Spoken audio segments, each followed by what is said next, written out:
Assalamualaikum warahmatullahi wabarakatuh. Perkenalkan, nama saya Muhammad Syarif Bilantalo dari kelas 5B PGSD Universitas Negeri Gorontalo.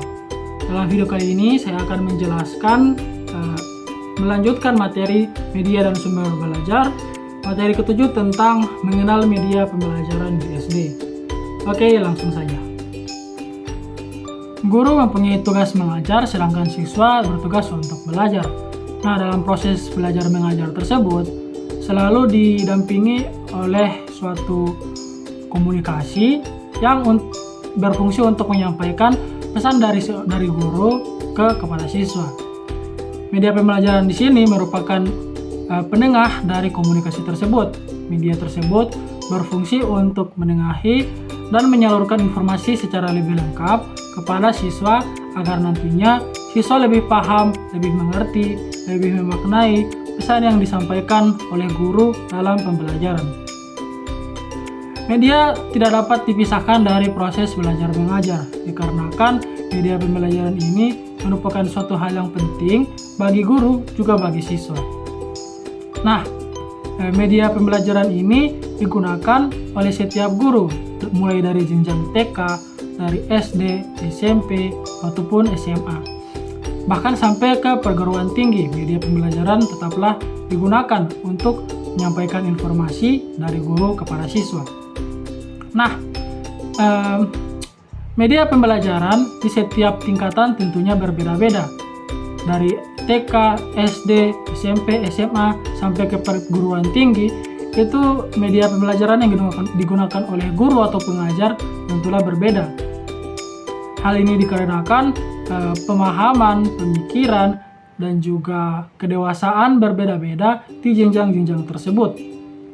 Nah, media sendiri itu dia berfungsi untuk memudahkan guru untuk menyampaikan pesan kepada siswa, kepada muridnya, sehingga muridnya tersebut dapat dengan mudah paham dan juga dapat mudah mengerti, sehingga tujuan pembelajaran itu dapat terpenuhi.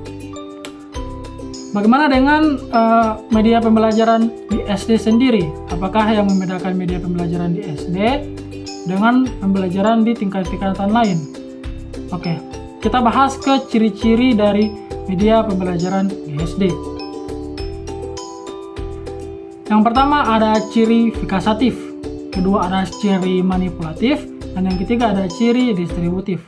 Akan saya jelaskan satu persatu. Oke, yang pertama adalah ciri fikasatif. Nah, ciri fikasatif ini menggambarkan kemampuan media merekam, menyiapkan, melestarikan, dan merekonstruksi suatu peristiwa atau objek. Nah, objek atau peristiwa tersebut akan disusun kembali dengan media seperti misalnya itu fotografi, video tape, audio tape, diskret komputer, dan film. Nah, dengan ciri fikasatif media ini, media memungkinkan merekam suatu kejadian atau suatu objek yang terjadi pada suatu waktu tertentu dan diinformasikan atau ditransformasikan tanpa mengenal waktu. Di SD sendiri, ciri fikasatif dari media pembelajaran di SD haruslah dia bersifat lebih kritis dan juga lebih lengkap. Misalnya saja, contohnya dalam media pembelajaran tersebut, contoh dari hewan-hewan mamalia, misalnya ada gajah, singa, kelelawar, dan lain sebagainya. Mungkin kalau misalnya di SMP atau di SMA ataupun di kelas-kelas tinggi, dalam media pembelajaran tersebut cukup saja disebutkan nama-namanya, misalnya ini.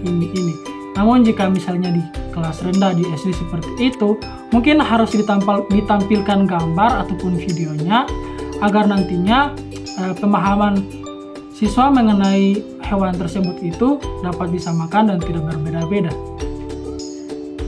Siswa dapat mengetahui bagaimana bentuk dan juga ciri dari hewan tersebut. Nah, seperti itu. Kemudian ada ciri manipulatif. Nah, ciri manipulatif sendiri itu dia menjelaskan bahwa dengan menggunakan media kita dapat memanipulasi sesuatu sesuai dengan waktu, keinginan, dan juga tujuan dari yang ingin kita lakukan. Misalnya saja jika ingin membelajarkan mengenai proses terjadinya kepompong dari ulat kepompong menjadi kupu-kupu. Tentunya kan itu membutuhkan waktu yang lama. Menggunakan media pembelajaran, kita dapat memanipulasi waktu tersebut menjadi lebih singkat ataupun dipercepat. Nah, di SD sendiri, ciri manipulatif ini dalam media pembelajaran, guru harus mampu merekayasa ataupun mengkreasikan media pembelajaran agar sesuai dengan tujuan pembelajaran, namun tetap mudah dimengerti oleh peserta didik SD ataupun masih sesuai dengan kemampuan dan juga cara belajar anak-anak SD. Misalnya dimanipulasi dengan sebuah permainan seperti itu, sehingga anak-anak SD itu lebih tertarik.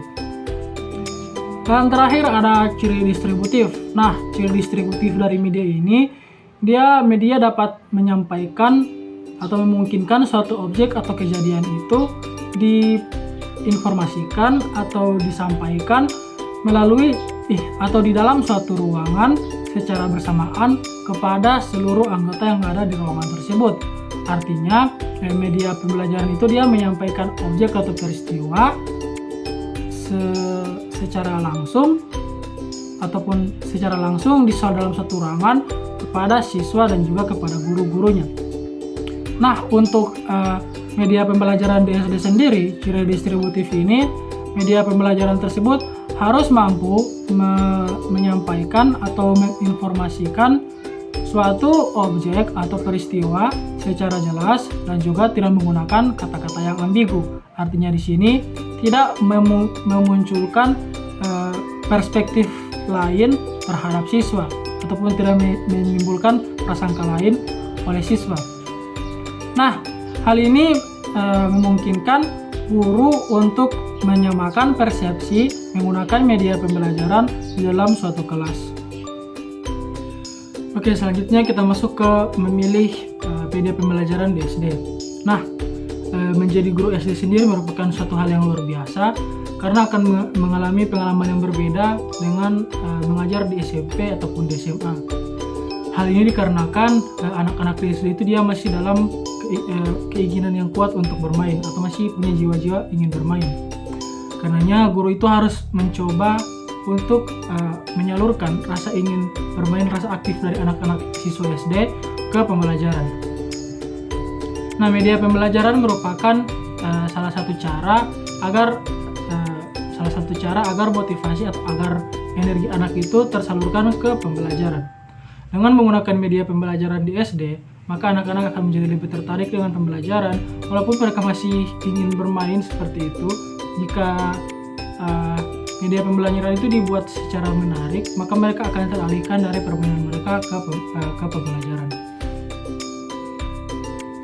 Nah, media pembelajaran di SD sendiri itu dia tidak sama juga dengan media pembelajaran di SMP dan di SMA.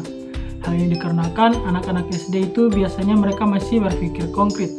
Karenanya media pembelajaran juga dibuat berdasarkan kemampuan dan juga cara belajar anak SD. Cukup sekian dari saya. Apabila ada kesalahan mohon dimaafkan. Wabillahi taufiq wal hidayah. Wassalamualaikum warahmatullahi wabarakatuh.